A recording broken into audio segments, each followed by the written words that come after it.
What's up?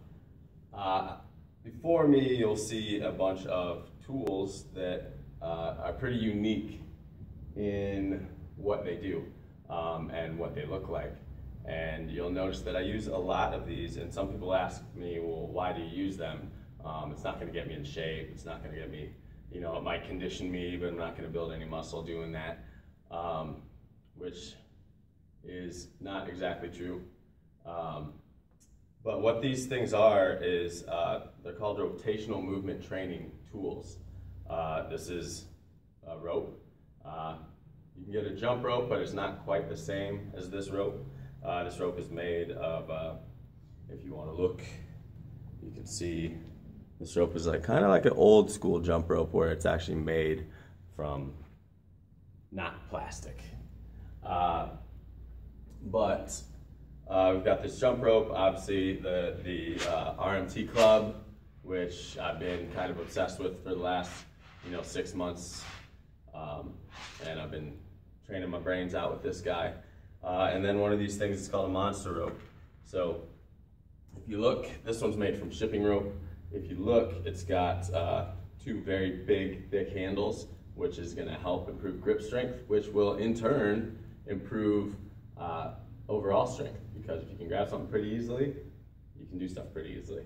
But one of the main things that these things helps out with is non-dominant side training. And what that is let's say I throw a ball, right? If someone gave me a baseball, I would take that baseball and they're like, throw it to me. I would immediately go like that with this hand.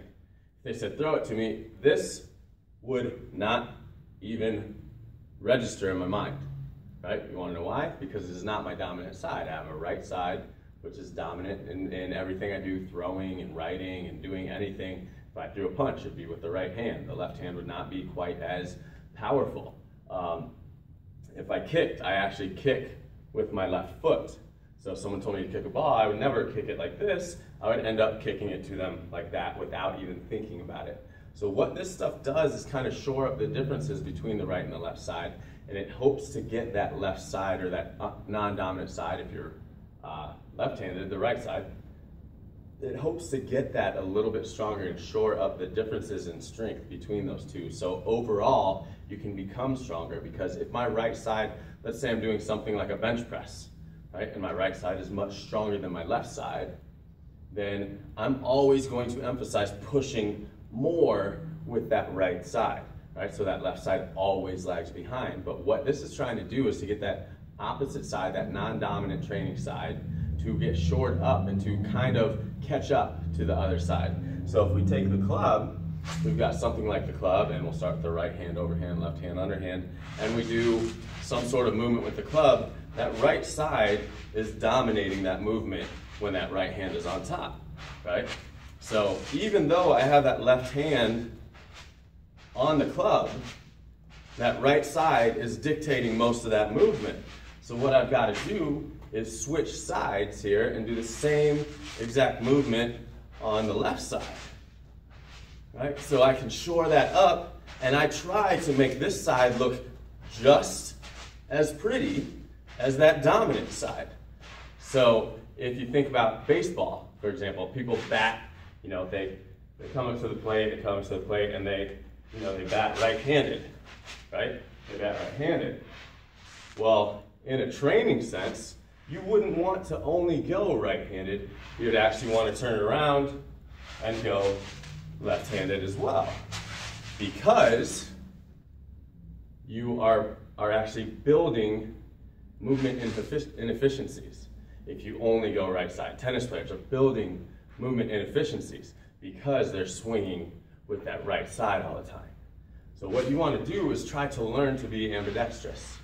So these tools actually get you there. So anything with the Weck Method Club, where we cross, right? We cross and we lunge. What we want to do is switch that out and cross the other side and make them look symmetrical, right? With something like the rope,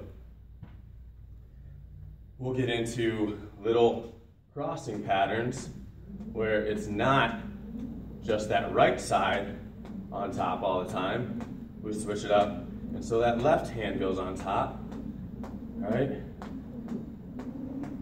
And we switch out so we feel the same on both sides. So when we do something that is static with, you know, jumping or pushing on both sides, we can apply equal force to both sides. All right, so we take something like this and we do the same thing. So we don't only go from right to left, we go left to right. And it seems simple when you think about it, but most people actually don't do that. So when we do any sort of throwing movement, they emphasize the right. So what these tools do is shore that up.